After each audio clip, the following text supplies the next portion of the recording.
Doctor Narendra Singh Kapoor ਦੀ ਪੁਸਤਕ ਬੂਹੇ ਬਾਰੀਆਂ ਦਾ ਲੇਖ ਹੈ ਮੁਕੱਦਮੇਬਾਜ਼ੀ।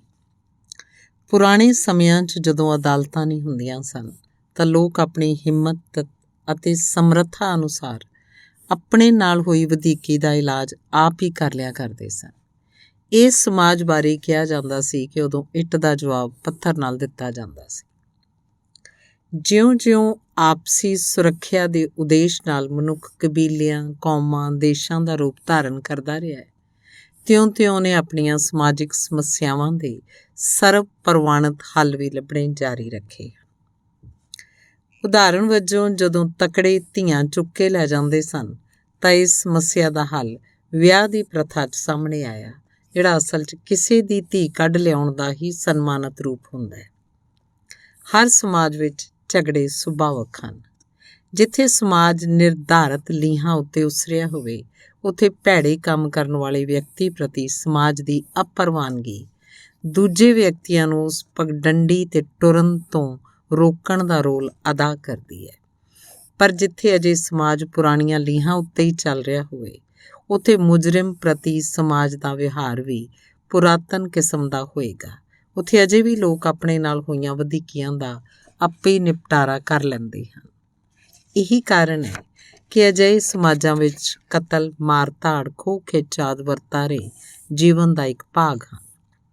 ਜਿਉਂ-ਜਿਉਂ ਸਮਾਜ ਨੇ ਤਰੱਕੀ ਕੀਤੀ ਹੈ, ਤਿਉਂ-ਤਿਉਂ ਉਹਨਾਂ ਨਿਯਮਾਂ ਦਾ ਨਿਰਮਾਣ ਹੋਇਆ ਜਿਨ੍ਹਾਂ ਅਨੁਸਾਰ ਝਗੜੇ ਦੀਆਂ ਦੋਵੇਂ ਧਿਰਾਂ ਆਪਸ ਵਿੱਚ ਹੀ ਨਜਿੱਠਣ ਦੀ ਥਾਂ ਕਿਸੇ ਤੀਜੀ ਧਿਰ ਦੀ ਸਾਲਸੀ ਪ੍ਰਵਾਨ ਕਰਦੀਆਂ ਹਨ। ਪਹਿਲਾਂ ਅਜਿਹੀ ਸਥਿਤੀ ਵਿੱਚ ਬਹੁਤੇ ਝਗੜਿਆਂ ਦਾ ਨਿਪਟਾਰਾ ਸਹੁੰ ਖਾ ਕੇ ਕਰ ਲਿਆ ਜਾਂਦਾ ਸੀ। ਉਸ ਸਮੇਂ ਸਹੁੰ ਦੇ ਅਰਥ ਇਹ ਸਨ ਕਿ ਦੋਵੇਂ ਧਿਰਾਂ ਕਿਸੇ ਦੈਵੀ ਸ਼ਕਤੀ ਮਤਲਬ ਤੀਜੀ ਧਿਰ ਸਾਹਮਣੇ ਹੋ ਕੇ ਫੈਸਲਾ ਕਰਦੀਆਂ ਸਨ। ਪਰ ਜਦੋਂ ਇੱਕ ਹੀ ਥਾਂ ਉੱਤੇ ਕਈ ਧਰਮਾਂ, ਜਾਤੀਆਂ ਆਦਿ ਦੇ ਲੋਕ ਰਹਿਣ ਲੱਗ ਪਏ ਤਾਂ ਸਹੁੰ ਦਾ ਮਹੱਤਵ ਘਟਦਾ ਗਿਆ ਅਤੇ ਅੱਜ ਕੱਲ੍ਹ ਇਹ ਪਿਰਤ ਕੇਵਲ ਰਵਾਇਤ ਬਣ ਕੇ ਰਹਿ ਗਈ ਹੈ। ਨਾਸਤਿਕ ਲਈ ਸਹੁੰ ਦੇ ਕੋਈ ਅਰਥ ਨਹੀਂ ਹੁੰਦੇ।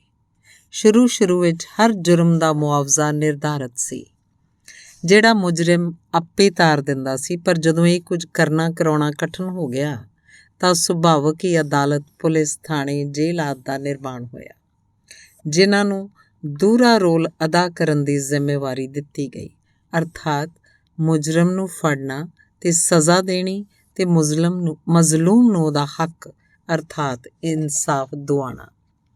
ਇਵੇਂ ਅਦਾਲਤਾਂ ਅਮਨ ਸਥਾਪਤੀ ਅਤੇ ਸਮਾਜਿਕ ਵਰਤਾਰੇ ਵਿੱਚ ਸੰਤੁਲਨ ਕਾਇਮ ਕਰਨ ਲਈ ਦੀਆਂ ਜ਼ਿੰਮੇਵਾਰ ਸੰਸਥਾਵਾਂ ਬਣੀਆਂ। ਲੋਕਾਂ ਨੂੰ ਅਮਨ ਕਾਨੂੰਨ ਦੇ ਮਹੱਤਵ ਨੂੰ ਜਾਣਨ 'ਚ ਬੜੀ ਦੇਰ ਲੱਗੀ ਹੈ। ਅਜੇ ਵੀ ਜੇ 100 'ਚੋਂ 99 ਵਿਅਕਤੀ ਚੋਰੀ ਨਹੀਂ ਕਰਦੇ ਤਾਂ ਅਸਲ ਕਾਰਨ ਇਹ ਨਹੀਂ ਕਿ ਉਹਨਾਂ ਨੇ ਦੂਜਿਆਂ ਦੇ ਜਾਨ ਮਾਲ ਦੀ ਕਦਰ ਕਰਨੀ ਸਿੱਖ ਲਈ ਹੈ, ਸਗੋਂ ਇਹ ਹੈ ਕਿ ਉਹ ਪੁਲਿਸ, ਅਦਾਲਤ, ਜੇਲ੍ਹ ਆਦਿ ਦੇ ਡਰ ਤੋਂ ਆਪਣੀਆਂ ਇੱਛਾਵਾਂ ਨੂੰ ਅਮਲੀ ਰੂਪ ਨਹੀਂ ਦਿੰਦੇ। ਕਹਿੰਦੇ ਹਨ ਕਿ ਪੁਰਾਤਨ ਈਰਾਨ 'ਚ ਰਾਜੇ ਦੀ ਮੌਤ ਉਪਰੰਤ 5 ਦਿਨ ਖੁੱਲ੍ਹੀ ਲੁੱਟ-ਮਾਰ ਕਰਨ ਦਾ ਰਿਵਾਜ਼ ਸੀ, ਤਾਂ ਕਿ ਸਾਰੇ ਲੋਕਾਂ ਨੂੰ ਰਾਜੇ ਦੀ ਅਹਿਮੀਅਤ ਅਤੇ ਕਾਨੂੰਨ ਦੀ ਲੋੜ ਦਾ ਪਤਾ ਲੱਗ ਜਾਏ। ਕੁਝ ਸਾਲ ਪਹਿਲਾਂ ਜਦੋਂ ਨਿਊਯਾਰਕ ਵਿੱਚ ਇੱਕ ਸ਼ਾਮ ਨੂੰ ਬਿਜਲੀ ਫੇਲ ਹੋ ਗਈ ਤਾਂ ਹਨੇਰੇ ਕਾਰਨ ਸਾਰੇ ਲੋਕ ਚੋਰ ਬਣ ਕੇ ਚੀਜ਼ਾਂ ਚੁੱਕਣ ਲੱਗ ਪਏ ਸਨ।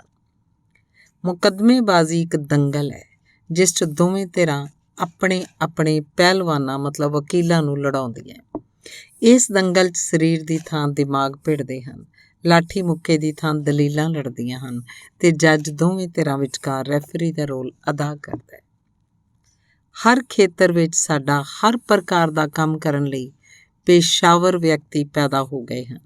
ਹੁਣ ਬੱਚਿਆਂ ਨੂੰ ਪੜ੍ਹਾਉਣਾ ਲਿਖਾਉਣਾ ਅਸੀਂ ਆਪ ਨਹੀਂ, ਸਕੂਲ 'ਚ ਅਧਿਆਪਕ ਕਰਦੇ ਹਨ। ਹੁਣ ਦੇਸ਼ ਦੀ ਰਾਖੀ ਅਸੀਂ ਨਹੀਂ ਕਰਦੇ, ਫੌਜੀ ਕਰਦੇ ਹਨ। ਪੂਜਾ ਪਾਠ ਅਸੀਂ ਨਹੀਂ, ਪੁਜਾਰੀ, ਗ੍ਰੰਥੀ ਜਾਂ ਪਾਦਰੀ ਕਰਦੇ ਹਨ। ਇਵੇਂ ਹੀ ਵਕੀਲ ਪੇਸ਼ਾਵਰ ਪਹਿਲਵਾਨ ਹਨ ਅਤੇ ਅਦਾਲਤਾਂ ਸਰਕਾਰ ਵੱਲੋਂ ਵਿਸ਼ੇਸ਼ ਤੌਰ 'ਤੇ ਬਣਾਏ ਇੱਕ ਪ੍ਰਕਾਰ ਦੇ ਅਖਾੜੇ ਹਨ। ਜਿਹੜਾ ਮਰਜ਼ੀ ਫੀਸ ਦੇ ਰੂਪ ਵਿੱਚ ਚੰਦਾ ਦੇ ਕੇ ਆਪਣੇ ਬੱਲੇ-ਬੱਲੇ ਅਤੇ ਦੂਜੇ ਦੀ ਬੋ ਕਾਟਾ ਕਰਵਾ ਸਕਦਾ ਹੈ। ਦੋਵੇਂ ਧਿਰਾਂ ਆਪਣੀ ਸਮਰੱਥਾ ਅਨੁਸਾਰ ਦੂਰੋਂ ਪ੍ਰਸਿੱਧ ਭਲਵਾਨ ਲਿਆ ਕੇ ਲੜਾਉਂਦੀਆਂ ਹਨ, ਜਿਨ੍ਹਾਂ ਦੇ ਅੱਗੋਂ ਚੇਲੇ ਉਹਨਾਂ ਦੀ ਸੇਵਾ ਮਾਲਿਸ਼ ਕਰਨ ਲਈ ਤਿਆਰ ਰਹਿੰਦੇ ਹਨ।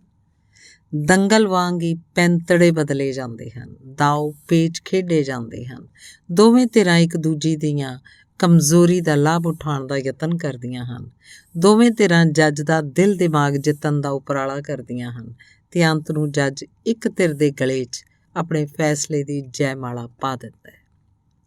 ਮੁਕੱਦਮੇਬਾਜ਼ੀ 'ਚ ਮੁਜਰਿਮ ਦੀ ਜੁਰਮ ਪ੍ਰਤੀ ਅਸਲੀ ਮਰਜ਼ੀ, ਉਦੇਸ਼, ਨੀਅਤ, ਵਾਤਾਵਰਨ, ਵਿਅਕਤਿਤਵ, ਪ੍ਰੇਰਨਾ, ਵਰਤਾਰਾ, ਵਜ੍ਹਾ ਸਭ ਦਾ ਲੇਖਾ ਜੋਖਾ ਕੀਤਾ ਜਾਂਦਾ ਹੈ। ਅਰਥਾਤ ਜੱਜ ਫੈਸਲਾ ਕਰਨ ਤੋਂ ਪਹਿਲਾਂ ਘਟਨਾਵਾਂ ਦੇ ਪਿੱਛੇ ਛੁਪੇ ਅਸਲ ਕਾਰਨਾਂ ਨੂੰ ਜਾਣਨਾ ਚਾਹੁੰਦਾ ਹੈ।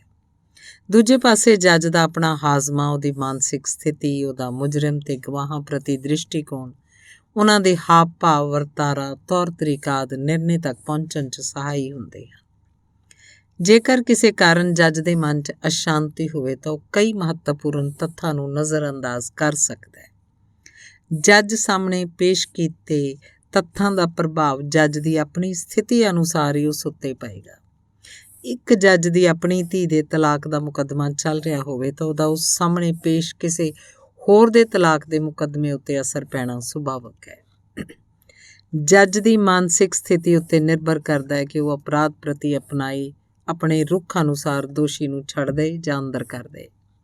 ਜੱਜ ਵੀ ਇਨਸਾਨ ਹਨ, ਉਹ ਵੀ ਪਰਿਸਥਿਤੀਆਂ ਤੋਂ ਪ੍ਰਭਾਵਿਤ ਹੁੰਦੇ ਹੀ ਹਨ।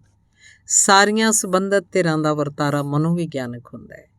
ਕਈ ਲੋਕ ਆਪਣੀਆਂ ਨਿੱਜੀ ਰੜਕਾਂ ਕੱਢਣ ਲਈ ਤੇ ਦੂਜਿਆਂ ਨੂੰ ਤੰਗ ਕਰਨ ਦੀ ਨੀਅਤ ਨਾਲ ਵੀ ਮੁਕੱਦਮੇ ਕਰਨ ਲੱਗ ਪਏ ਹਨ।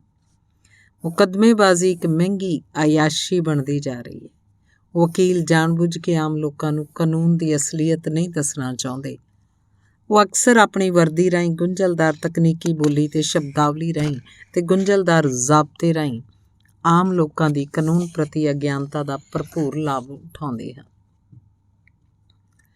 ਵਕੀਲਾਂ ਦੇ ਰੂਪ ਵਿੱਚ ਇੱਕ ਅਜਿਹੀ ਜਮਾਤ ਪੈਦਾ ਹੋ ਗਈ ਹੈ ਜਿਹੜੀ ਆਪਣੇ ਸਵਾਰਥਾਂ ਕਾਰਨ ਆਮ ਲੋਕਾਂ ਦੀ ਕਾਨੂੰਨ ਪ੍ਰਤੀ ਅਗਿਆਨਤਾ ਨੂੰ ਘਟਾਉਣ ਦੀ ਥਾਂ ਵਧਾਉਣ 'ਚ ਦਿਲਚਸਪੀ ਲੈ ਰਹੀ ਹੈ। ਇਹ ਸਭ ਕੁਝ ਕੇਵਲ ਵਕਾਲਤ ਦੇ ਧੰਦੇ ਵਿੱਚ ਹੀ ਨਹੀਂ, ਹਰ ਪ੍ਰਕਾਰ ਦੇ ਦੂਜੇ ਧੰਦਿਆਂ ਵਿੱਚ ਵੀ ਵਾਪਰ ਰਿਹਾ ਹੈ। ਮੁਕੱਦਮੇ ਵਾਲੀਆਂ ਸਥਿਤੀਆਂ ਤੇ ਸਮਾਜਿਕ ਅਨਿਆਂ ਦੀਆਂ ਘਟਨਾਵਾਂ ਵੱਧ ਰਹੀਆਂ ਹਨ, ਜਦੋਂ ਕਿ ਲੋਕਾਂ ਦਾ ਅਦਾਲਤਾਂ 'ਚ ਵਿਸ਼ਵਾਸ ਘਟ ਰਿਹਾ ਹੈ। ਇਨਸਾਫ ਮਿਲਣ 'ਚ ਦੇਰੀ ਕਾਰਨ ਲੋਕ ਪਰੇਸ਼ਾਨ ਹੁੰਦੇ ਹਨ। ਅਦਾਲਤਾਂ ਫੈਸਲੇ ਕਰਦੀਆਂ ਹਨ, ਜ਼ਰੂਰੀ ਨਹੀਂ ਕਿ ਉਹ ਇਨਸਾਫ ਵੀ ਕਰਨ। ਇਹੀ ਇੱਕ ਕਾਰਨ ਹੈ ਕਿ ਸਮਾਜ ਵਿੱਚ ਦੰਗੇ ਫਸਾਦ ਵੱਧ ਰਹੇ ਹਨ। ਅਰਥਾਤ ਪੁਰਾਤਨ ਸਮਿਆਂ ਵਾਂਗ ਲੋਕ ਆਪਣੇ ਝਗੜਿਆਂ ਦਾ ਆਪਣੀ ਹਿੰਮਤ ਤੇ ਸਮਰੱਥਾ ਨਾਲ ਆਪ ਹੀ ਨਿਪਟਾਰਾ ਕਰਨ ਲੱਗ ਪਏ। ਡਾਕਟਰ ਨਰਿੰਦਰ ਸਿੰਘ ਕਪੂਰ ਦਾ ਲੇਖ ਹੈ ਨਰਕ ਤੇ ਸਵਰਗ। ਵੱਖ-ਵੱਖ ਧਰਮਾਂ ਨੇ ਨਰਕ ਅਤੇ ਸਵਰਗ ਨੂੰ ਵੱਖ-ਵੱਖ ਢੰਗਾਂ ਨਾਲ ਵੱਖਰੇ-ਵੱਖਰੇ ਰੂਪਾਂ 'ਚ ਰੰਗਾਂ 'ਚ ਬਿਆਨ ਕੀਤਾ ਹੈ। ਧਾਰਮਿਕ ਵਿਸ਼ਵਾਸਾਂ ਕਾਰਨ ਹਰ ਕੋਈ ਨਰਕ 'ਚ ਜਾਣ ਤੋਂ ਬਚਣਾ ਚਾਹੁੰਦਾ ਹੈ ਤੇ ਸਵਰਗ 'ਚ ਜਾਣਾ ਚਾਹੁੰਦਾ ਹੈ। ਇਹ ਸੋਚ ਇਸ ਤੱਥ ਦਾ ਨਤੀਜਾ ਹੈ ਕਿ ਮੌਤ ਨੂੰ ਟਾਲਿਆ ਨਹੀਂ ਜਾ ਸਕਦਾ। ਧਰਮ ਮੌਤ ਨੂੰ ਟਾਲ ਤਾਂ ਨਹੀਂ ਸਕਿਆ, ਪਰ ਇਹਨੇ ਮੌਤ ਦੇ ਸੰਕਲਪ ਨੂੰ ਨਰਕ ਤੇ ਸਵਰਗ ਨਾਲ ਜੋੜ ਦਿੱਤਾ ਹੈ। ਸੁਭਾਵਕ ਹੀ ਨਾਸਤਿਕ ਵਿਅਕਤੀ ਰੱਬ ਦੀ ਹੋਂਦ ਤੋਂ ਮੁਨਕਰ ਹੋਣ ਕਾਰਨ ਨਰਕ ਸਵਰਗ ਤੋਂ ਵੀ ਪ੍ਰਭਾਵਿਤ ਨਹੀਂ ਹੁੰਦੇ। ਸੱਚ ਤਾਂ ਇਹ ਹੈ ਕਿ ਨਰਕ ਤੇ ਸਵਰਗ ਦੀ ਮਨੁੱਖੀ ਸੋਚ ਤੋਂ ਬਾਹਰ ਕੋਈ ਹੋਂਦ ਨਹੀਂ ਹੈ। ਹਰ ਧਰਮ ਨੇ ਨਰਕ ਦੇ ਡਰਾਵੇ ਦਿੱਤੇ ਹਨ ਤੇ ਸਵਰਗ ਦੇ ਲਾਰੇ ਲਾਏ ਹਨ। ਧਰਮ ਦੇ ਪ੍ਰਭਾਵ ਅਧੀਨ ਲੋਕ ਸਹਿਮਿਆ ਹੋਇਆ ਜੀਵਨ ਬਤੀਤ ਕਰਦੇ ਰਹੇ ਹਨ।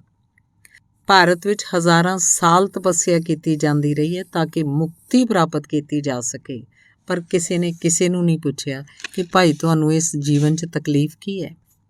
ਇਸ ਪੱਖ ਤੋਂ ਕਿਹਾ ਜਾ ਸਕਦਾ ਹੈ ਕਿ ਨਰਕ ਤੇ ਸਵਰਗ ਦੇ ਸੰਕਲਪਾਂ ਨੇ ਨਾ ਕੇਵਲ ਮਨੁੱਖੀ ਸੋਚ ਨੂੰ ਬਲਹੀਣ ਕੀਤਾ ਹੈ, ਸਗੋਂ ਮਨੁੱਖ ਨੂੰ ਆਪਣਾ ਜੀਵਨ ਉਸਾਰੂ ਲੀਹਾਂ ਉੱਤੇ ਪਾਉਣ ਤੋਂ ਵੀ ਰੋਕਿਆ। ਨਰਕ ਤੇ ਸਵਰਗ ਦੇ ਸੰਕਲਪ ਉਸਾਰਨ 'ਚ ਉਤਪਾਦਨ ਦੇ ਢੰਗ, ਪ੍ਰਕਿਰਤਿਕ ਹਾਲਤਾਂ ਤੇ ਭੂਗੋਲਿਕ ਸਥਿਤੀਆਂ ਨੇ ਅਹਿਮ ਰੋਲ ਅਦਾ ਕੀਤਾ ਹੈ। ਜਿੱਥੇ ਗਰਮੀ ਬਹੁਤ ਪੈਂਦੀ ਹੈ, ਉੱਥੇ ਕਿਹਾ ਗਿਆ ਕਿ ਨਰਕ ਵਿੱਚ ਕਦੀ ਨਾ ਬੁਝਣ ਵਾਲੀ ਅੱਗ ਲੱਗੀ ਰਹਿੰਦੀ ਹੈ ਤੇ ਸਵਰਗ 'ਚ ਠੰਡੀਆਂ ਹਵਾਵਾਂ ਚੱਲਦੀਆਂ ਹਨ। ਕਿਹਾ ਗਿਆ ਕਿ ਨਰਕ ਵਿੱਚ ਸੜਿਆਂਦ ਹੀ ਸੜਿਆਂਦ ਹੁੰਦੀ ਹੈ, ਪਰ ਸਵਰਗ ਵਿੱਚ ਸੁਗੰਧੀਆਂ ਹੀ ਸੁਗੰਧੀਆਂ ਹੁੰਦੀਆਂ ਹਨ। ਮੁਸਲਮਾਨਾਂ, ਯਹੂਦੀਆਂ ਤੇ ਈਸਾਈਆਂ ਨੇ ਸਵਰਗ ਦੇ ਜਿਹੜੇ ਨਕਸ਼ੇ ਬਣਾਏ ਹਨ, ਉਹਨਾਂ ਉੱਤੇ ਇਹਨਾਂ ਧਰਮਾਂ ਦੇ ਜਨਮ ਸਥਾਨਾਂ ਦੀਆਂ ਭੂਗੋਲਿਕ ਸਥਿਤੀਆਂ ਦਾ ਡੂੰਘਾ ਪ੍ਰਭਾਵ ਪਿਆ ਹੈ। ਉਦਾਹਰਣ ਵਜੋਂ ਉਪਰੋਕਤ ਤਿੰਨੇ ਧਰਮ ਰੇਤਲੇ ਇਲਾਕਿਆਂ 'ਚ ਜਨਮੇ, ਜਿੱਥੇ ਮੀਂਹ ਨਹੀਂ ਪੈਂਦਾ, ਹਰਿਆਵਲ ਨਹੀਂ ਹੁੰਦੀ, ਪਹਾੜ ਨਹੀਂ ਹੁੰਦੇ, ਝਰਨੇ ਝੀਲਾਂ ਆਦਿ ਨਹੀਂ ਹੁੰਦੀਆਂ। ਇਹ ਸਾਰੀਆਂ ਚੀਜ਼ਾਂ ਇਹਨਾਂ ਨੇ ਸਵਰਗ 'ਚ ਪਾ ਦਿੱਤੀਆਂ। ਅਰਥਾਤ ਕਿਹਾ ਗਿਆ ਸਵਰਗ 'ਚ ਆਬਸ਼ਾਰਾਂ ਹਨ, ਝੀਲਾਂ ਝਰਨੇ ਹਨ, ਸਦਾ ਬਹਾਰ ਬਾਗ ਹਨ, ਰਿਮ 'ਚ ਮੀਂਹ ਪੈਂਦਾ ਆਦਿ। ਸਪਸ਼ਟ ਹੈ ਕਿ ਰੇਤਲੇ ਇਲਾਕਿਆਂ ਦੇ ਧਰਮ ਨੇ ਸਵਰਗ ਨੂੰ ਠੰਡੀਆਂ ਤੇ ਸੁਖਾਵੀਆਂ ਥਾਵਾਂ ਵਜੋਂ ਪੇਸ਼ ਕੀਤਾ ਹੈ। ਦੂਜੇ ਪਾਸੇ ਸਦਾ ਬਰਫ਼ ਨਾਲ ਢੱਕੀਆਂ ਥਾਵਾਂ ਉੱਤੇ ਰਹਿਣ ਵਾਲੇ ਲੋਕਾਂ ਦਾ ਸਵਰਗ ਦਾ ਸੰਕਲਪ ਬਿਲਕੁਲ ਵੱਖਰਾ ਹੈ। ਠੰਡੇ ਇਲਾਕਿਆਂ ਦੇ ਲੋਕਾਂ ਲਈ ਸਵਰਗ ਅਜਿਹੀ ਥਾਂ ਹੈ ਜਿੱਥੇ ਹਰ ਸਮੇਂ ਸੂਰਜ ਚਮਕਦਾ ਹੈ, ਜਿੱਥੇ ਗਰਮ ਪਾਣੀ ਦੇ ਚਸ਼ਮੇ ਹੈ, ਜਿੱਥੇ ਘੁੰਮਣ ਫਿਰਨ ਦੀਆਂ ਖੁੱਲ੍ਹਾਂ ਹਨ। ਇਵੇਂ ਹੀ ਮੁਸਲਮਾਨਾਂ 'ਚ ਪਰਦੇ ਦੀ ਰਸਮ ਕਰਕੇ ਔਰਤ ਦਾ ਚਿਹਰਾ ਵੇਖਣਾ ਨਸੀਬ ਨਹੀਂ ਹੁੰਦਾ, ਸੋ ਕਿਹਾ ਜਾਣ ਲੱਗ ਪਿਆ ਕਿ ਸਵਰਗ 'ਚ ਹੂਰਾਂ ਮਿਲਣਗੀਆਂ। ਕਿਉਂਕਿ ਆਮ ਤੌਰ 'ਤੇ ਮੌਤ ਬੁਢਾਪੇ 'ਚ ਹੁੰਦੀ ਹੈ, ਇਸ ਲਈ ਇਹ ਵਿਚਾਰ ਪ੍ਰਚਾਰਿਆ ਗਿਆ ਕਿ ਸਵਰਗ 'ਚ ਹਰ ਕੋਈ ਸਦਾ ਜਵਾਨੀ, ਤੰਦਰੁਸਤੀ ਤੇ ਸੁੰਦਰਤਾ ਦੀ ਅਵਸਥਾ 'ਚ ਵਿਚਰਦਾ ਹੈ। ਦੂਜੇ ਪਾਸੇ ਸ਼ਰਧਾਲੂਆਂ ਨੂੰ ਡਰਾਉਣ ਲਈ ਕਿਹਾ ਗਿਆ ਕਿ ਨਰਕ 'ਚ ਹਰ ਵੇਲੇ ਰੋਣ ਪਿੱਟਣ ਦੀਆਂ ਆਵਾਜ਼ਾਂ ਆਉਂਦੀਆਂ ਰਹਿੰਦੀਆਂ, ਕੀੜੀਆਂ ਮਕੌੜੇ ਵੱਢ-ਵੱਢ ਖਾਂਦੇ ਹੈ, ਖਾਜ ਕਰਨ ਤੋਂ ਹੀ ਵਿਹਲ ਨਹੀਂ ਮਿਲਦੀ, ਉੱਥੇ ਹਰ ਕੋਈ ਬੁੱਢਾ ਹੋਰ ਬੁੱਢਾ ਹੋਈ ਜਾਂਦਾ ਹੈ।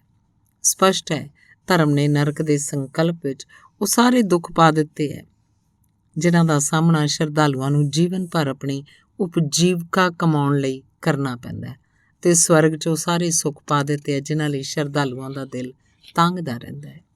ਕਿਹਾ ਜਾਂਦਾ ਹੈ ਕਿ ਨਰਕ 'ਚ ਸ਼ਾਂਤ ਰੂਹਾਂ ਨਿਰੰਤਰ ਭਟਕਣ 'ਚ ਪਈਆਂ ਕੁਰਲਾਉਂਦੀਆਂ ਰਹਿੰਦੀਆਂ ਹਨ। ਸਵਰਗ ਨੂੰ ਧਰਤੀ ਤੋਂ ਉੱਪਰ ਕਿਆਸਿਆ ਗਿਆ, ਜਦਕਿ ਨਰਕ ਨੂੰ ਧਰਤੀ ਤੋਂ ਨੀਵਾਂ।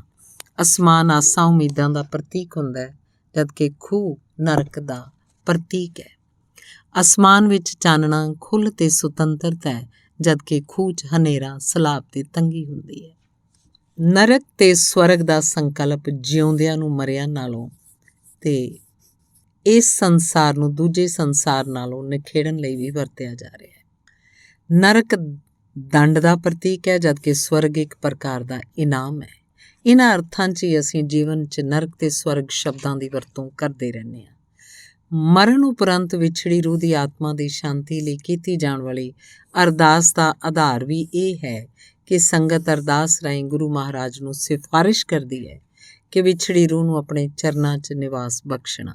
ਅਰਥਾਤ ਇਹ ਨਿਸ਼ਚਿਤ ਹੈ ਕਿ ਗੁਰੂ ਜੀ ਜ਼ਰੂਰ ਹੀ ਸਵਰਗ 'ਚ ਹਨ ਅਤੇ ਉਹਨਾਂ ਦੇ ਚਰਨਾਂ 'ਚ ਰਹਿਣ ਵਾਲਾ ਵੀ ਸਵਰਗ ਦਾ ਵਾਸੀ ਬਣ ਜਾਏਗਾ। ਹਰ ਇੱਕ ਧਰਮ 'ਚ ਨਰਕ ਤੇ ਸਵਰਗ ਤੋਂ ਇੱਕ ਵੱਖਰਾ ਸੰਕਲਪ ਵੀ ਹੈ, ਜਿਸ ਨੂੰ ਬੈਕੁੰਠ ਕਹਿੰਦੇ ਹਨ। ਅੰਗਰੇਜ਼ੀ ਵਿੱਚ ਪੈਰਾਡਾਈਜ਼ ਤੇ ਹੈਵਨ 'ਚ ਅੰਤਰ ਹੈ। ਭੈੜੀਆਂ ਰੂਹਾਂ ਨਰਕ ਹੈਲ ਵਿੱਚ ਜਾਂਦੀਆਂ, ਚੰਗੀਆਂ ਰੂਹਾਂ ਸਵਰਗ ਹੈਵਨ 'ਚ ਜਾਂਦੀਆਂ, ਪਰ ਰੱਬ ਬੈਕੁੰਠ ਮਤਲਬ ਪੈਰਾਡਾਈਜ਼ 'ਚ ਰਹਿੰਦਾ ਹੈ। ਬੈਕੁੰਠ ਦੀ ਸਥਿਤੀ ਨਰਕ ਤੇ ਸਵਰਗ ਦੇ ਵਿਚਕਾਰ ਮਿਥੀ ਗਈ ਹੈ, ਜਿੱਥੇ ਮਰਨ ਉਪਰੰਤ ਵਿਅਕਤੀ ਦੇ ਕਰਮਾਂ ਦੇ ਆਧਾਰ ਉੱਤੇ ਉਹਨੂੰ ਨਰਕ ਜਾਂ ਸਵਰਗ 'ਚ ਭੇਜਿਆ ਜਾਂਦਾ ਹੈ। ਇਹ ਵੀ ਕਿਹਾ ਜਾਂਦਾ ਹੈ ਕਿ ਨਰਕ ਦੇ ਦਰਵਾਜ਼ੇ ਸਦਾ ਖੁੱਲ੍ਹੇ ਰਹਿੰਦੇ ਹਨ, ਪਰ ਸਵਰਗ ਦਾ ਰਾਹ ਸੂਈ ਦੇ ਨੱਕੇ ਨਾਲੋਂ ਵੀ ਤੰਗ ਹੈ। ਜੇ ਚੰਗੇ ਕਰਮ ਕੀਤੇ ਹੋਣ ਤਾਂ ਸਵਰਗ ਦੇ ਪੁਲ ਚੌੜੇ ਹੋ ਜਾਂਦੇ ਆ ਅਤੇ ਪਰੀਆਂ ਸਵਾਗਤ ਲਈ ਆਉਂਦੀਆਂ। ਵਾਸਤਵ ਵਿੱਚ ਇਹ ਸਾਰਾ ਕੁਝ ਮਨੁੱਖ ਨੂੰ ਧਰਮ ਦੀ ਦ੍ਰਿਸ਼ਟੀ ਤੋਂ ਮਾੜੇ ਕੰਮ ਕਰਨ ਤੋਂ ਰੋਕਣ ਅਤੇ ਚੰਗੇ ਕੰਮ ਕਰਨ ਲਈ ਉਤਸ਼ਾਹ ਦੇਣ ਦੇ ਉਦੇਸ਼ ਨਾਲ ਕਿਹਾ ਜਾਂਦਾ ਰਿਹਾ। ਹਰ ਧਰਮ ਨੇ ਚੰਗੇ ਤੇ ਮਾੜੇ ਨੂੰ ਆਪਣੇ ਦ੍ਰਿਸ਼ਟੀਕੋਣ ਤੋਂ ਪੇਸ਼ ਕੀਤਾ ਹੈ। ਹਿੰਦੂ ਧਰਮ ਅਨੁਸਾਰ ਕਰਮਾਂ ਦੇ ਆਧਾਰ ਉੱਤੇ ਵਿਅਕਤੀ ਨੇ ਇਸ ਸੰਸਾਰ ਵਿੱਚ ਮੁੜ ਕੇ ਆਉਣਾ ਹੁੰਦਾ ਹੈ ਅਤੇ ਉਹਨੇ ਆਪਣੇ ਕਰਮਾਂ ਦੇ ਆਧਾਰ ਉੱਤੇ 21 ਨਰਕਾਂ ਵਿੱਚੋਂ ਕਿਸੇ ਇੱਕ ਨਰਕ 'ਚ ਸਜ਼ਾ ਵੀ ਭੁਗਤਣੀ ਹੁੰਦੀ ਹੈ। ਹਿੰਦੂ ਧਰਮ ਅਨੁਸਾਰ ਜਨਮਾਂ ਦਾ ਚੱਕਰ ਉਦੋਂ ਤੱਕ ਚੱਲਦਾ ਰਹੇਗਾ ਜਦ ਤੱਕ ਆਤਮਾ ਦੀ ਮੁਕਤੀ ਨਹੀਂ ਹੋ ਜਾਂਦੀ। ਬੁੱਧ ਧਰਮ ਵੀ ਦੁੱਖਾਂ ਸੁੱਖਾਂ ਨੂੰ ਕਰਮਾਂ ਦਾ ਫਲ ਮੰਨਦਾ ਹੈ। ਬੁੱਧ ਧਰਮ ਅਨੁਸਾਰ ਮਰੇ ਵਿਅਕਤੀ ਦੇ ਮੁਕੱਦਮੇ ਦੀ ਸੁਣਵਾਈ 49 ਦਿਨ ਹੁੰਦੀ ਹੈ ਅਤੇ ਇਸ ਉਪਰੰਤ ਉਹਨੂੰ ਨਰਕ ਜਾਂ ਸਵਰਗ 'ਚ ਰਹਿਣ ਲਈ ਆਗਿਆ ਮਿਲ ਜਾਂਦੀ ਹੈ। ਸਪਸ਼ਟ ਹੈ ਹਰ ਧਰਮ ਨੇ ਤੇ ਫਿਰਕੇ ਨੇ ਨਰਕ ਤੇ ਸਵਰਗ ਬਾਰੇ ਆਪਣੀ ਲੋੜ ਤੇ ਸਥਿਤੀ ਅਨੁਸਾਰ ਭਿੰਨ-ਭਿੰਨ ਤਰਕ ਉਸਾਰੇ ਹੋਏ ਹਨ। ਨਰਕ ਤੇ ਸਵਰਗ ਦੀ ਹੋਂਦ ਮਨੁੱਖੀ ਕਲਪਨਾ ਵਿੱਚ ਹੀ ਹੈ। ਵਿਗਿਆਨ ਦੇ ਪ੍ਰਭਾਵ ਨਾਲ ਧਰਮ ਦਾ ਪ੍ਰਭਾਵ ਘਟ ਰਿਹਾ ਹੈ ਅਤੇ ਮਨੁੱਖੀ ਸੋਚ ਉੱਤੇ ਨਰਕ ਤੇ ਸਵਰਗ ਦੇ ਸੰਕਲਪਾਂ ਦੀ ਪਕੜ ਵੀ ਢਿੱਲੀ ਪੈ ਰਹੀ ਹੈ। ਯਥਾਰਥਵਾਦ ਜਾਂ ਪਦਾਰਥਵਾਦ ਅਨੁਸਾਰ ਇਹ ਸੰਸਾਰ ਹੀ ਸੱਚ ਹੈ ਅਤੇ ਇਹ ਤੋਂ ਇਲਾਵਾ ਕੋਈ ਹੋਰ ਸੱਚਾਈ ਨਹੀਂ। ਇਸ ਨਵੀਂ ਵਿਚਾਰਧਾਰਾ ਦਾ ਅਸਰ ਇਹ ਹੋਇਆ ਕਿ ਮਨੁੱਖ ਦਾ ਆਪਣੇ ਆਪ 'ਚ ਵਿਸ਼ਵਾਸ ਵਧਿਆ ਹੈ ਅਤੇ ਹੁਣ ਉਹ ਨਰਕ ਦੇ ਡਰਾਵਿਆਂ ਅਤੇ ਸਵਰਗ ਦੇ ਲਾਰਿਆਂ ਦੀ ਪਹਿਲਾਂ ਵਾਂਗ ਪਰਵਾਹ ਨਹੀਂ ਕਰਦਾ। ਧੰਨਵਾਦ।